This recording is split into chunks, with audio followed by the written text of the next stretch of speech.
25th of July, rainy day in Georgia. And we've got Dempsey's Resolution Fitness Hour, the man himself, the health guru.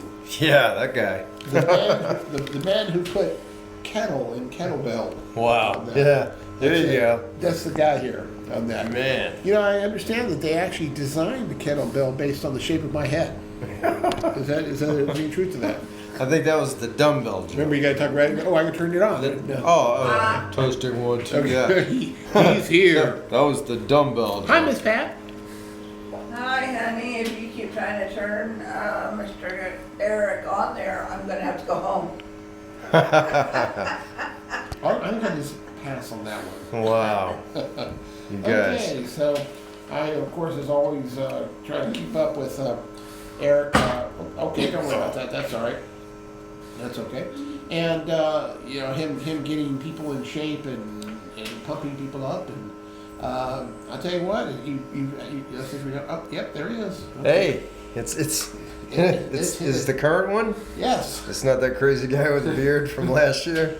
No, that was actually funny. That was pretty funny. For those of you not wondering what we're talking about, is I was so stupid. I actually pulled up an old one, and he had a beard on it. Like, and I was sitting there thinking we were watching it live, and he did not have a beard right now. So all of a sudden we kind of noticed that there's got to be a little different on that. Max, my dog Scout is chewing on the earphone piece there. Okay, thank you, Miss Pat. Well, welcome to the Dempsey's Resolution Fitness Hour. Yeah. And it's time to get us healthy here with Eric Dempsey. So today I wanted to talk about basically two topics that are near and dear. You don't have No, I threw you for a loop. So Oh no! I'm going to tell you what's on the imaginary card. Okay, quickly. So on the virtual, I feel insecure and anxiety attack coming on right now. So what we're going to talk about is off order. Yeah, osteoporosis and diabetes. Okay, two of my favorite subjects. I'm sure. Because I got bad sugar and bad bones. That's the spirit. Yeah. Actually, on that, but hey, I think this is very applicable, because I think I'll just start by saying, true or false, I think that one of the big issues with osteoporosis and diabetes is we start going down that trail very young. Yeah. And we didn't have to. Right. And, it's like, and me being the eternal student, I just wrote a couple papers on it again. I've written papers on it over the years. Good job, Abby. Oh, wow. She's out there making it. Abby's out there doing security details. She's coming in here. I think she's coming right. It's Miss Abby. Come here and say hi. Abby. Oh, no. Good. Oh, he's fine. Get the fur ball. She's taking care of the fur ball today. Yeah. On that also known as the Scout Man. Yep. A little furry scout dog. On that. By the way, Miss Abby, I got a lot of hits on my picture of you in your cousin It outfit. Oh yeah. I had a lot of people on that one. On that.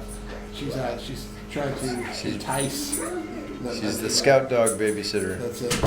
And she's good. All right, come here, Abby. Come show your beautiful face. Yeah, she got to show her face in there. All right. That's all right.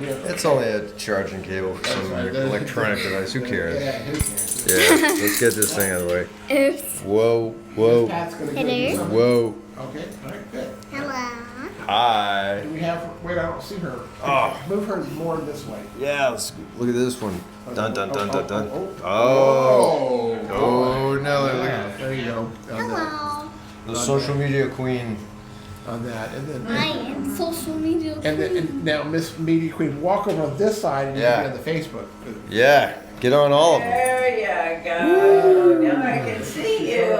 Yeah, look at that, huh? She's coming up there. All right, now here's that. Man, there All she right, is. It's Miss Abby. On that. Yeah. On that. Abby Dempsey. Well, it's nice that we get a couple more.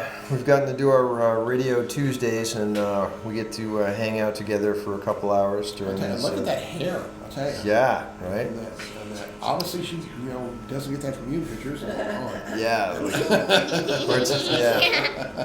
And, wow. She found that funny. Yeah, she's just a funny Miss Abby, you excited about going to school? Getting ready to go to school? She is actually. Yeah, cool. Very. Yes. Wow. On that. Well, I'm not.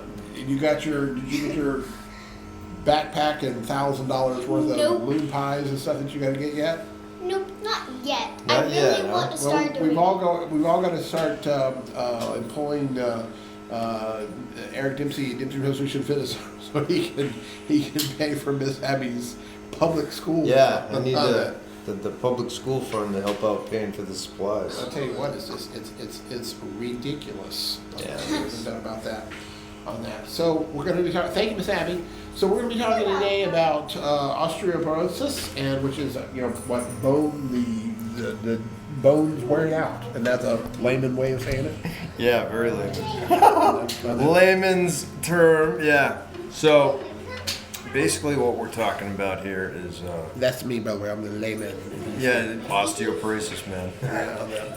You could wear a different cape with all your stuff, You could have like diabetes man, osteoporosis man. Osteoporosis. It sounds like some kind of German greeting. Osteoporosis.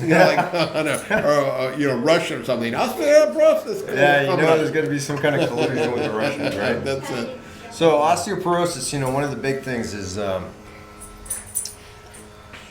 we get older, there's different types of bone in the human body, obviously, right? And one of the types of bone that we have is really susceptible to osteoporosis because it matures, its peak bone mineral density matures at around your mid-20s or so. And what happens is around your mid-20s, you start losing approximately 1% of your bone density per year, right? Wow, wait a minute. Yeah, so 20, so yeah, and 1%? 1%. Yeah. So, whoo. Yeah. Okay. So why osteoporosis is such a big deal? Why am I still standing? Yeah, exactly. And but why why it's such a big deal and why certain bones like people. Welcome, Brad Wheeler. You see people like they break their hips, they break their legs, they You see a break lot of their that. arms. The hip thing. You see a The lot of that. hip is big, and it's usually ends up like with the older people ends up in fatality, right? They usually end up dying at the end of the whole process, and there's reasons for all that. But that's so anyway, it's a really complex thing. Like, why are these particular bones more susceptible to osteoporosis? And it's just basically a matter of you lose for. And naturally, I haven't had enough coffee to remember all the big words, but it's like trabecular or something like that type of bone, and there's like cortical and trabecular type of bone or something to that effect. And the trabecular type of bone, and I'm probably not saying that perfect, but it's close enough. So that type of bone is when it matures, like it reaches its peak density around your mid-20s, and then you start losing approximately 1% a year from that point on. So you figure by the time you're in your 50s and you start hitting the optimal osteoporosis time frame, and you're starting to develop all these other conditions, associated with being overweight and whatnot. Now you're talking about, these particular bones, your wrists, your forearms, your femurs, your especially your spine, right?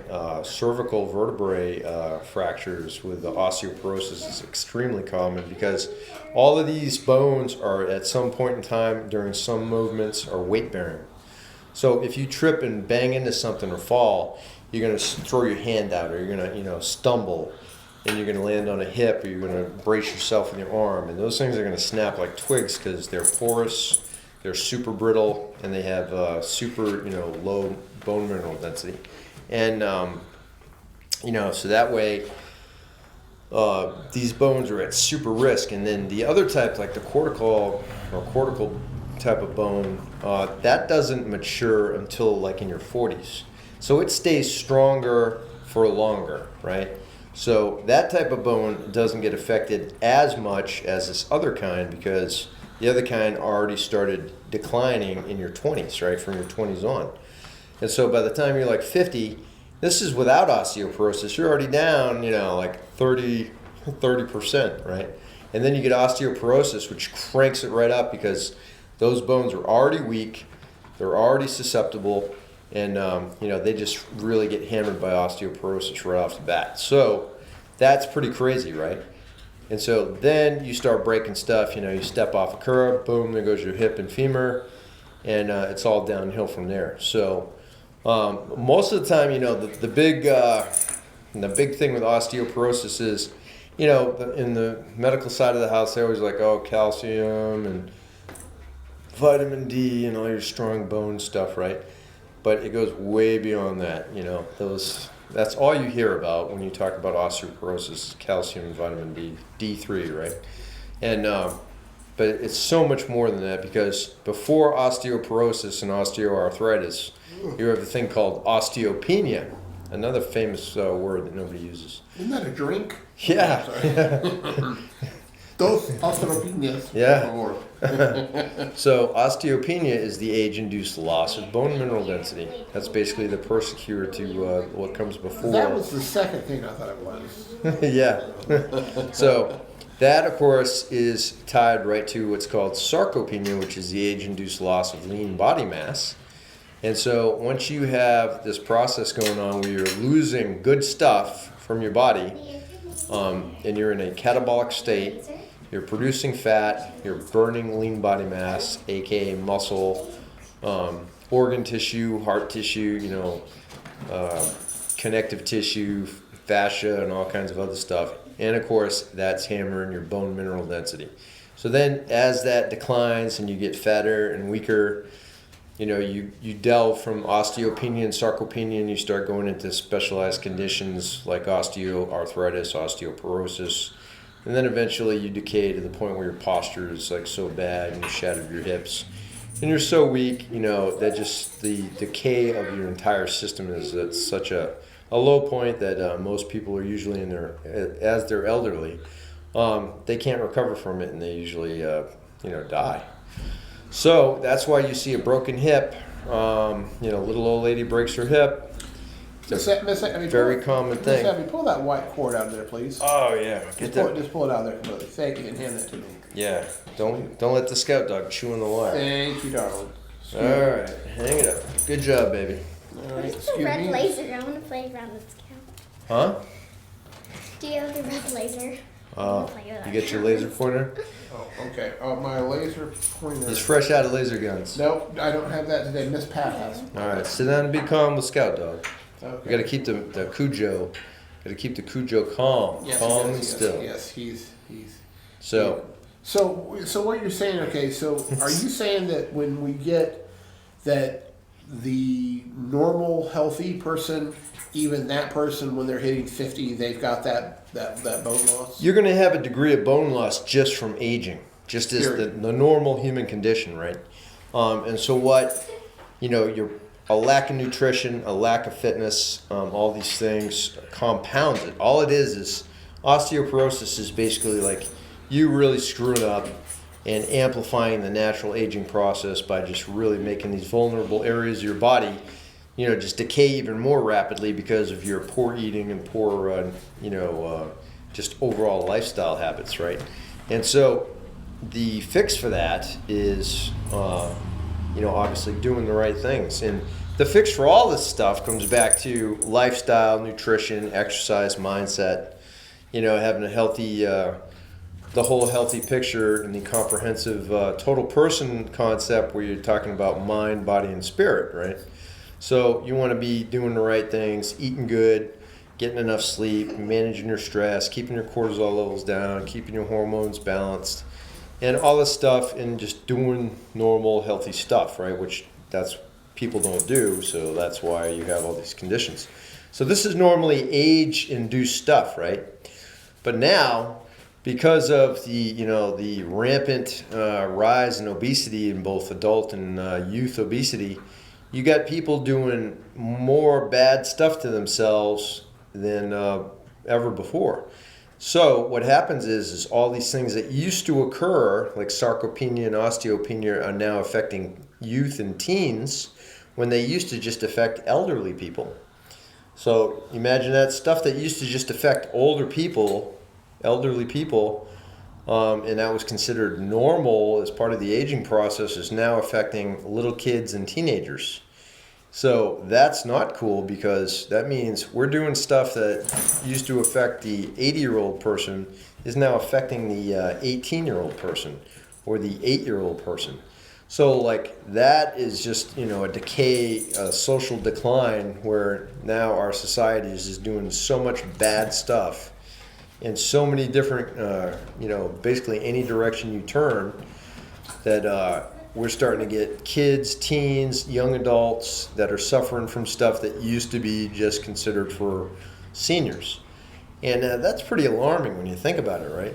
So, but you can pretty much guarantee, if you have a weight problem, if you have any kind of nutritional deficiencies, if you have any kind of metabolic syndrome, cholesterol, blood pressure, blood sugar issues, you're going to have, osteopenia, sarcopenia, and probably osteoarthritis and osteoporosis rapidly, a rapid onset over a period of a couple of years as you get older. And not super old, but and then of course you throw in menopause and all these other things, and any other kind of dietary induced alterations to your Miss Abby, tell Pat she needs to come in here, please. So when you have any kind of alterations to the normal cycle of life and the normal biological functions, you're going to have these conditions, develop rapidly. And so it all goes back to lifestyle, nutrition, fitness, and the whole thing, stress management. So that's it, basically osteoporosis in a nutshell, right? And the thing is what you got to understand is you can fix it. The calcium pills and the vitamin D3 and all that stuff, that's all cool, but that's totally not the answer. There's so much more you need to do than that. And the real thing you need to do before you even get to that stage is make sure you're eating good, exercising, make sure you're doing some type of weight-bearing resistance exercise, not just the silly cardio crap that everybody tells you to do, because that does nothing for you except enlarge your heart and cause sudden cardiac death syndrome. So, it doesn't cause, you don't need cardio, you need resistance training. And you know what you do for cardio with resistance training? What's that? You lift weights faster, right? And you get cardio and you get the resistance training at the same time. Now that beats the heck out of doing an hour of cardio, some useless hour-long waste of time, when you could just do, a 20-minute super intense total body resistance exercise workout that had your heart rate through the roof. So, there's more efficient ways to do stuff than the traditional doctrine. And, science is showing more and more evidence of more efficient stuff and more validation for all the things we talk about. And the big thing is take care of yourself ahead of time, and you won't need to be doing all this silly crap, taking your 10 billion milligrams of vitamin D3 and all your other stuff. So eat good in the beginning, start eating good, start making sure you're getting sunlight, start making sure you're drinking your water, getting rest, managing your stress, exercising, eating good, doing all the right things, and you won't have to worry about falling down, breaking a hip, and then dying when you get 60 years old. Well, I think, and I'm kind of curious what you think about this, is that I think probably one thing that's not helping the situation is that in the medical community today, it's almost like they're pretty much, just telling people okay, you're going to have your hip replaced, you're going to have your shoulder replaced, your rotator cuff on, and it's just no big deal. We can make it better than it was before, And sure. How much is that? How much is a hip replacement run these days? You know what I'm saying? Exactly. I'm and the sad reality is anybody that thinks that doesn't happen is just either naive, or you're just in denial, or you're just lying, right? It does happen. People are on medications, people are receiving surgeries, people are receiving treatments because it's a paycheck, all right? And that's the reality, okay? Because most people do not need, everybody I know, almost everybody is on the standard issue medications.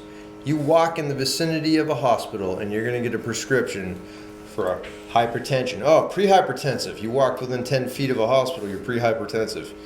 Oh, your cholesterol is through the roof, you know. Even though back in the day it used to be like over 300 was normal.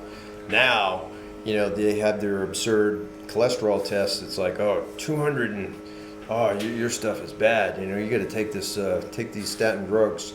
And then, you know, that blood sugar, man, you're pre-diabetic. You walked within 1,000 yards of the hospital, you're pre-diabetic, metformin, and then boom, you know. Normally, everybody who's pre-diabetic within 6 months becomes diabetic after they started metformin. That's I'd really like to see the science behind that, you know. And I know dozens of people that I've had personal experience with that particular thing. I really get an issue with metformin. I know some people that metformin has worked magical good things, and I know dozens and dozens and dozens of people who acquired diabetes after being on metformin. So what's that mean? That sounds kind of scratch my head kind of stuff, right? What does that mean? You know, how can you be pre-diabetic, take the medication that's supposed to help you, and then become diabetic afterwards? That's a common thing. So those are things that I have witnessed especially the last 10 years in multitudes, like not just freaky one-time things, but multitudes. And then the other thing is talking about diabetes.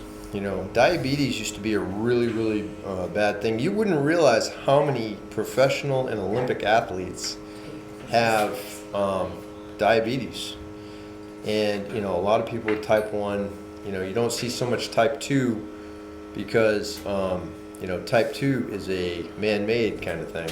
That's from just being, you know, very poor on your lifestyle choices.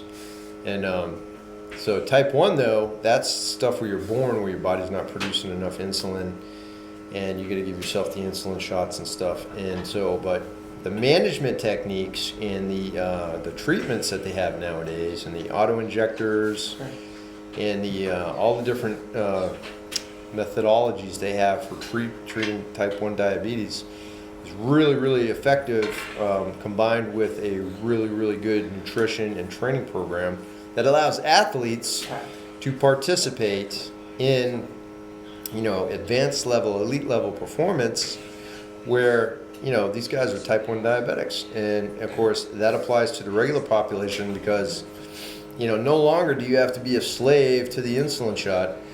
It's about management, and, you know, management techniques that are out there now. There's all kind of counseling and management therapy things where you can learn new techniques, new modern ways of doing stuff where you don't have to be like restricted. So diabetes is no longer, doesn't have to be the damaging evil thing that it used to be. Well, you know, just talking, of course, you know, I have diabetes, and Of course you do, Joe. But I can tell you Type 2, right? Yeah, but it can be controlled and it can be turned around. Yeah. Now, haven't you been your blood sugar under control for a long time now? For about 18 months now. Yeah. Matter of fact, you're off the medicine, right? I'm completely off the medicine. I was actually at one time I was on metformin and insulin. That's just psycho right there. Injectable insulin. I mean, that's psychotron there. And even, you know, I was because of what I was eating and the way I was eating. But but that's another example. Like I say this all the time, that, you know, your diet and exercise and your lifestyle totally can get you off those medications. Because believe me, I check my blood sugar every day. Yeah, and so if I was at 220, 230. If I break 90 now. Yeah, and all you did, you made dietary adjustments. Dietary adjustments. You know, you made some lifestyle changes. Lifestyle changes. You know, I stopped eating red meat. I stopped, which is not, you know, one thing, but I stopped sodas, carbonated drinks. Yeah, that probably purified. You know, lots of sugar. You know, candy and stuff like that. And so I started eating healthy. And I can tell you, as a matter of fact, I just had my annual cardio exam, and you know, my doctor, he said, you know, I still need to lose weight, but he said that, you know, my blood sugar, my cholesterol. I went my combined cholesterol. I just took it this last week, is 168, and is it what, A1C? A1C. That was 4.1, and a year and a half ago it was 9.8 On the Richter scale. On the Richter scale, which is off the chart. But that's you can change a it. lot of people argue that statement right there.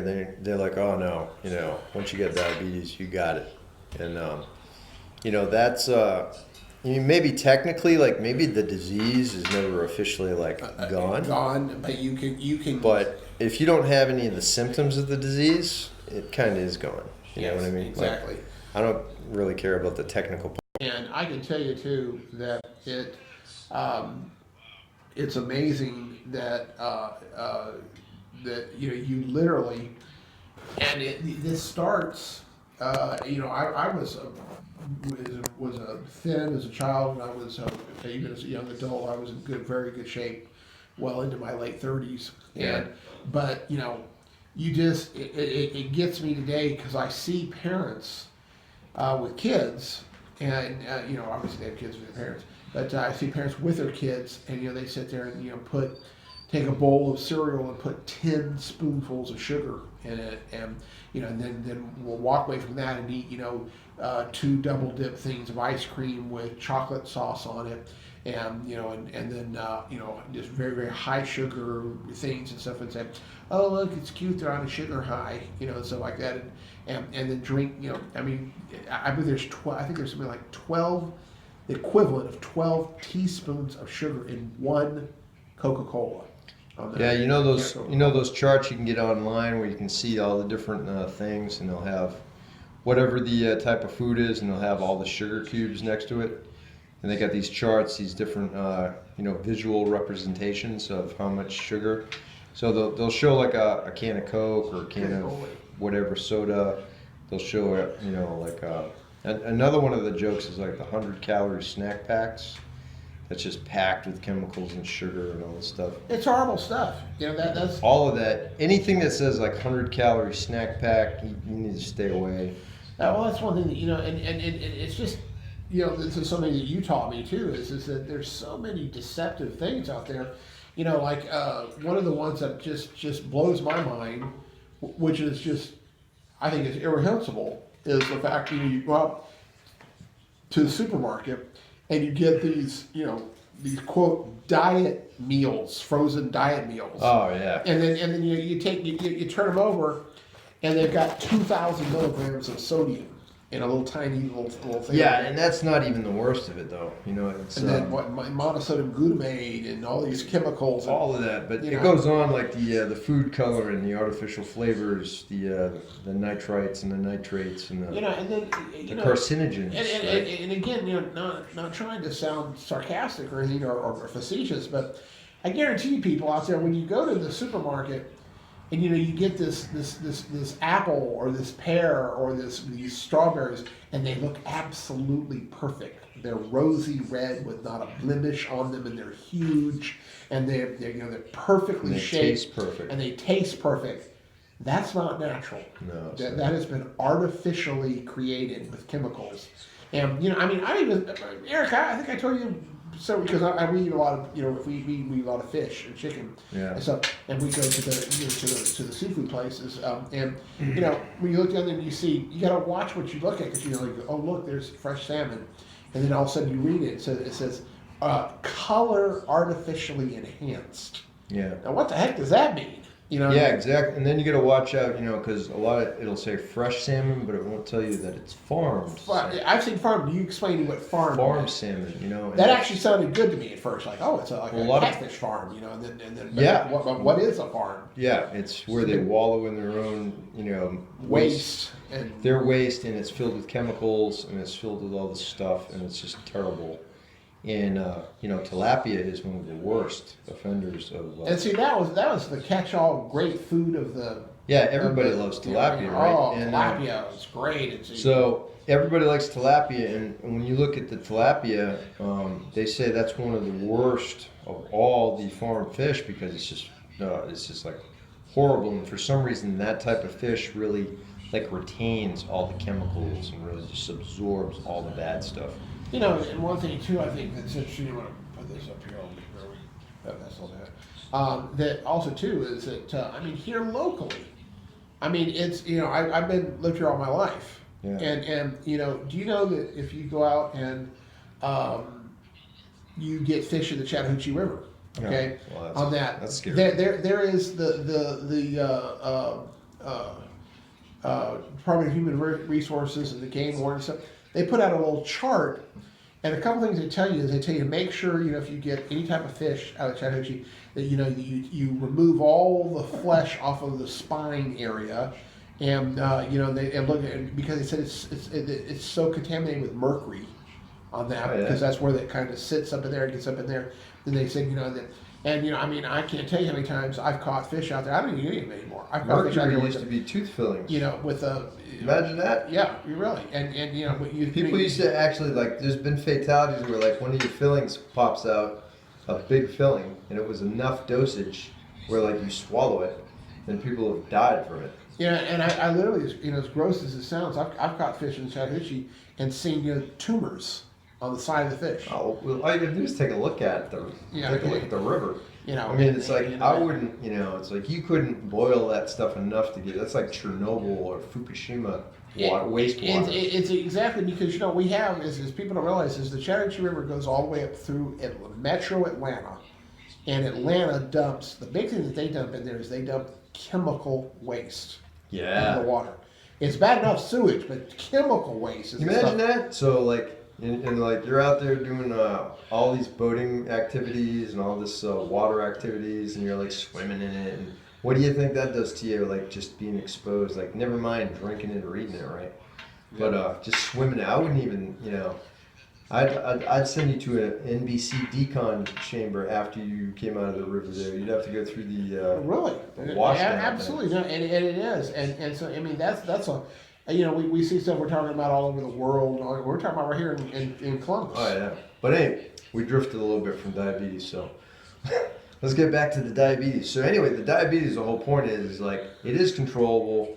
If an Olympic athlete can compete with type 1 diabetes in today's, crazy world, then average Joe, average Jane should be able to lead a normal life. Because of, there's a lot of advances not only in all the different stuff, the different technologies, different management techniques, different support groups. But the big thing is, type 1 diabetes is different, very different from type 2. Very different. Because, that's a natural thing you're born with where your body, your pancreas doesn't produce enough insulin. That's different from you being a slob and eating like crap. And just becoming, type 2, type and 2. just acquiring type 2 because of your just poor choices, right? That you can immediately reverse. And what's funny is, we used to learn all this kind of neat stuff in school and that kind of stuff like that. But Eric, and I think you found this out. You would genuinely, at least I've been genuinely surprised how many people out there are so ignorant of the breakdown of food.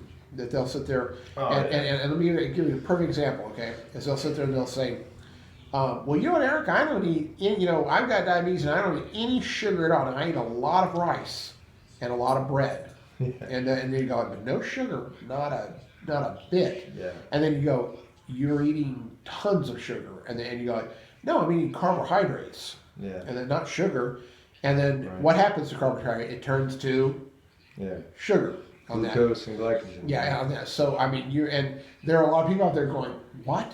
I mean, I've been there. So how about the big thing that I run into is with diabetics who exercise. You could have ingested. This was a good one that's actually happening with a lot of diabetic clients. So a guy comes to you to work out and he hasn't had any carbs, right? He hasn't done any sugar, any carbs, and after he works out, his blood sugar goes through the roof. Mm-hmm. And that doesn't make any sense. No, it doesn't. Because after your exercise, your glycogen levels would be zero, right? Because technically that's the fuel that's supposed to fuel the workout. And so, like, I've had guys and girls have really, just mental, discombobulations because they didn't understand. Like, I haven't had any carbs. I haven't had any sugar. in hours and hours, and then I just worked out real hard, and now my blood sugar is really high. So what's up with that? And so like a lot of people, you say it to a lot of people, and they have no idea, like, how could that be if you didn't eat any carbs? And so what actually happens is your liver, because your muscle glycogen and your liver glycogen are the two main storage areas in your body for your sugar, for your blood sugar, right? And so once you use up the, most of the muscle glycogen, the liver, once you get to a certain stage, there are all these chemical, there's like signs and countersigns, actions and counteractions, So when your blood sugar starts dropping because of the exercise, then your liver takes over and starts releasing, glycogen into the bloodstream. You kind of boost the levels because it's going down, because there's a certain signal that your body sends when the blood sugar is too low, just as there's a certain signal that your body sends when the blood sugar, when you're hyperglycemic or hypoglycemic. You have alerts and warnings in your body that trigger hormonal responses, right? So your liver actually produces, releases the glycogen in to make up for that sugar drop. How about this one, Eric? And I'm, again, not being facetious, I'm very familiar, because, having diabetes, I meet, talk with, we share stories with other diabetics a lot. And believe it or not, and you may be one of them out there right now, that there are people that actually think, oh, well, you know what, I'm a type 2 diabetic, and I'll just eat any kind of sugar I want, and then I'll shoot me up some insulin. Oh, that's a classic. And okay, I'm good now. Yeah, that's a quick way to die. Yeah, real quick way to die. So if you want to speed things up and have, like, instead of one foot in the casket, Put them both right in there. just jump both feet in, yeah. And I've actually trained people like that who have showed up, like, oh, I just ate a box of Krispy Kreme, and blood sugar's through the roof, so they just shoot up with their insulin, right? People don't realize, like, insulin, they think, most people don't understand the power of insulin. Insulin is a very, very critical hormone. It's a critical, it's a make or break you kind of thing, right? There's a specific point in, when it comes to fitness and nutrition where the insulin response is critical for an anabolic process to occur. So muscle protein synthesis has to occur in the presence usually of a insulin spike. It drives the carbohydrates cause the insulin response, which in turn accentuates the muscle or MPS, muscle protein synthesis. When basically, like, when me and Abby say put the chicken in the muscle, that's what we're talking about, is about muscle protein synthesis. Hey, look at that, Joe. You put a sign up. Now we're all, look at that. We're legit now. We're legit. Look at that, huh? We got a sign. Little legit. We're not just in some closet room like we're nobodies. We got a sign now. A lot better late than now. Yeah. We got a sign. Hey, that makes everything special. Everybody jump up and down, We got a sign. And to the Ranger Joe's Chiropractic Show. We are actually here at the show. This is real deal. We only got a couple minutes left here, so we'll need to. All right. So diabetes. So the bottom line is eat right. Don't shoot up insulin in response to Krispy Kreme. And same thing with osteoporosis. Exercise, nutrition, lifestyle, stress management. Get your sleep. Drink your water. Hydrate. Stay away from the bad stuff. And then do the best you can. Stay current on all your checkups and all your stuff. And God bless you. All right. Thank you so much. And I'm gonna have to walk around there because Miss Pat's out there to turn us off. But appreciate everybody. And we'll see everybody next week on the Ranger's Got a Country Show on the Dempsey's Resolution Fitness Hour. Phone number if you need to. If you want to talk to me, 706-573-4236. One more time. 706-573-4236. How about an email or? Let's go with Eric at Dempsey'sResolution.com. Or you can hit me on Facebook at Dempsey's Resolution Fitness. And you can hit me on Messenger. And rock and roll, contact me, and be healthy. God bless you. Thank you so much, and we'll see you next week here. Stay with us, everybody. And I'm going to sign us off. Let me sign us off here.